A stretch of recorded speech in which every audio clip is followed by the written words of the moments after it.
Good morning and happy fall. I feel lighter today. I don't know about anyone else, but I certainly spent a lot of time this weekend reflecting and looking at things and noticing the transition of fall and what that's looked like for me for the last several years and what I wanted it to look like this year, and a lot of reflection, a lot of remembering where I've been. You often hear that old quote that says, don't forget where you came from. And I think that's important to keep us humble, but I also think it's really important to help us to see how far we've come and how much we've built and, who we are now versus who we were this time last year, this time 5 or 10 years ago. I certainly don't recognize the woman that I was 10 years ago today.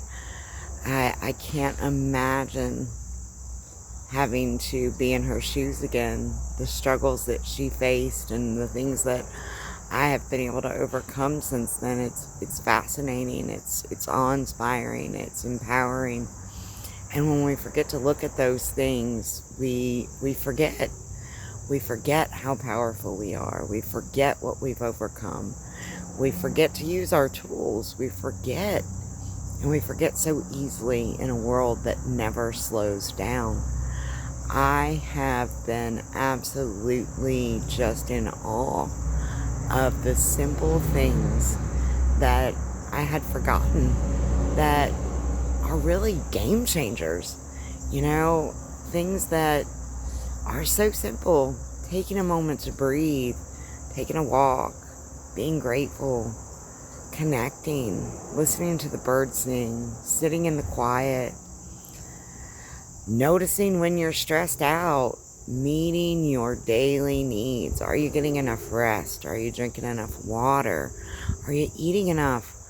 I so often forget that not taking care of my basic needs and overstimulation are usually the worst part of my suffering.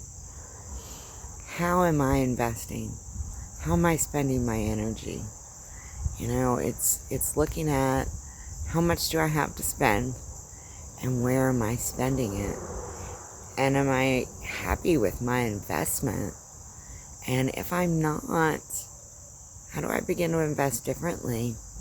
And so often we find ourselves feeling stuck in this place and going, well, I can't change this and I can't change that. What can you change? What can you change? Can you change your perspective? Can you change your reaction? Can you notice what's really triggering you? What is wrong? What's going on for you? And what do you need? Sometimes it's very simple. Sometimes we think we need to throw the baby out with the bathwater. This is just too much and I give up. I am so guilty of that. I get right where I want to be, and then I get frustrated, and I go, start over. Oh, if I only knew how many times I've done that. This time I've decided not to do that. What is valuable? What is working? What am I going to take with me? Maybe I don't like this right now. How do I transition out of it? Instead of just taking a flying leap off a cliff and hoping that it works out. Yes, the universe will support you, but you gotta give the universe a chance to catch up with you. And if you just take off running off that cliff thinking it's all gonna work out, usually hurts like hell when you hit the bottom, I can tell you that. And then you gotta lay there for a while, all broken up and smashed up and wondering, well, what the hell did I do wrong? You forgot to plan. You forgot to take care of yourself. You forgot to say no when you needed to. You forgot to notice how it feels. You got excited and you moved too fast. And that's okay. It's okay. Lay there till you can get up, and then notice that once you get up, you can find your path back, and you can get back up where you were quite quickly, usually, because you've already been there. You know the way. It's not new this time. You're not cutting trees down, and you've already got the path. You just moved a little too quickly. Now, we also have the really stubborn habit of doing the opposite. And the universe says, move. It's time. And we go, oh, let me make sure this, let me just double check. Let me just. And we miss our timing. And then when we're ready, we go. And guess what? The universe is not supporting us at that time. We missed our timing. This can be frustrating, confusing, overwhelming. Can cause us to throw our hands up and just want to give up. The secret here is knowing yourself, trusting. Is it time to move? No, not yet. Is it time to move? Just a little. Is it time to move? Not today. Is it time to move? Yes, but only 3 steps.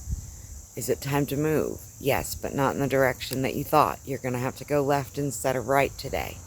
Oh, we're going to have to circle back. Oh, okay. And we can only know in the moment what's going to be needed or necessary. In the beginning, it looks like a clear shot. Or maybe it looks like a brick wall. Or maybe it looks like a mountain. But in each moment, things become clearer and clearer. And as we slow down, we accept transition, and that everything doesn't have to happen at once.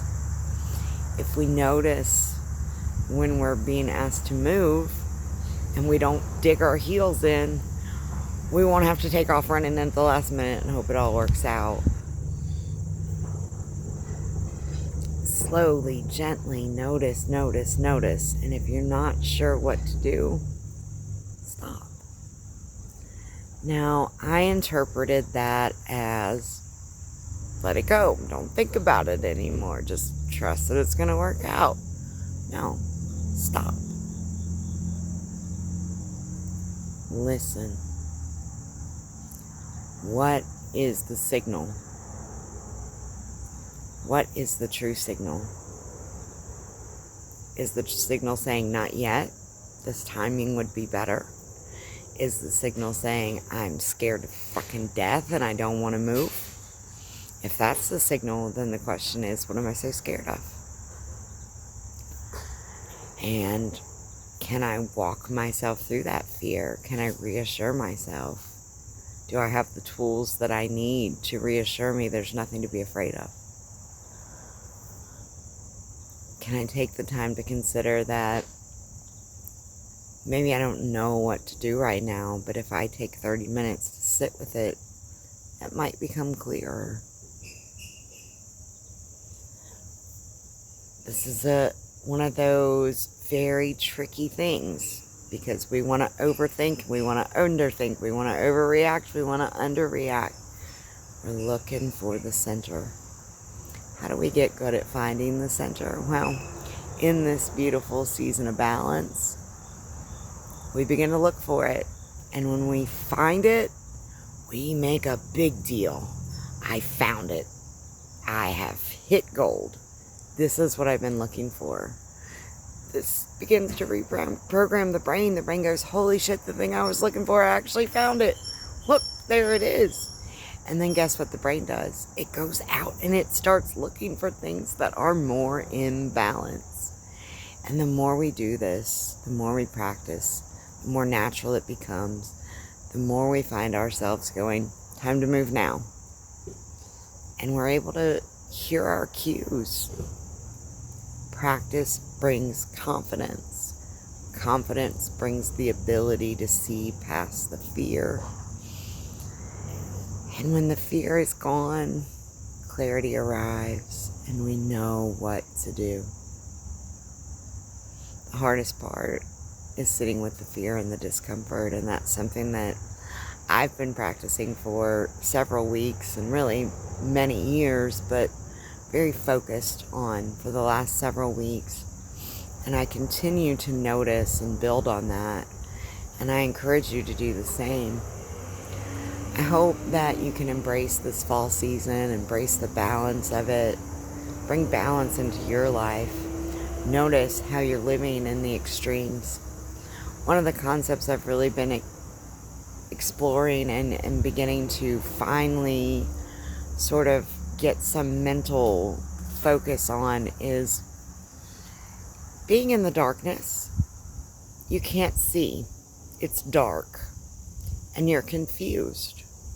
And when you put yourself all the way over here in the light, it's blinding.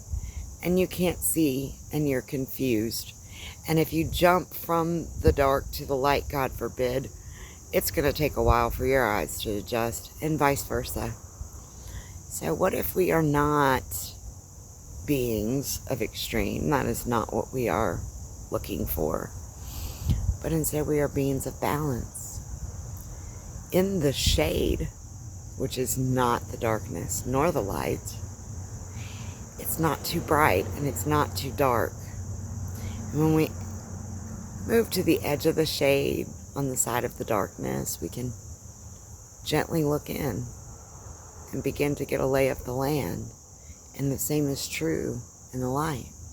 We're not blinded. We can begin to gaze over and see what's there.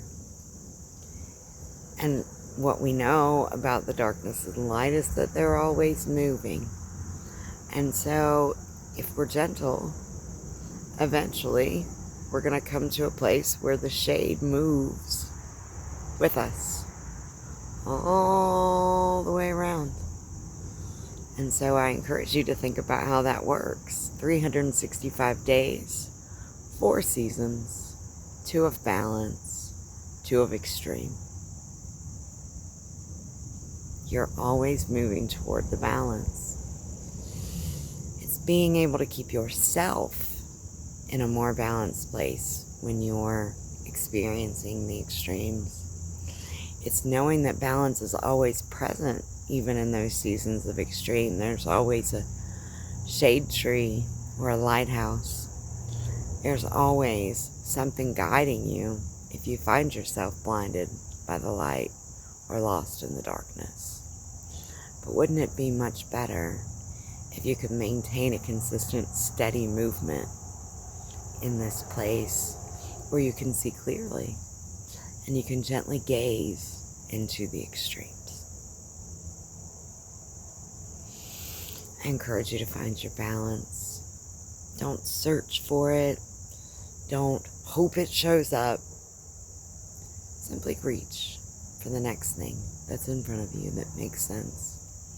And ask yourself, does this bring me into balance? Or does this throw me into an extreme? Can I bring more balance to this thing? Or is it time to shelf it for this season? We can place things on a shelf and pick them back up. It's okay. We do not have to be all or nothing, moving or stopped. It's really the in-between. Can we begin to practice this in-between in a way that allows us to become a stable bridge? To bridge these extremes in a way that we can navigate them without confusion, without overwhelm, without depletion, without overstimulation, without overreacting, without mania. Can we begin to embrace gently and steady and gentle, and notice when you're stopped, notice when you're moving too fast, bring it back to center. We know these things, we've practiced these things. We too often forget them. I hope this can be your reminder. Blessed Mabon, happy fall, y'all. It is the season of balance. I send you love. I send you well wishes and an abundance of blessings as we move into this harvest season. Namaste.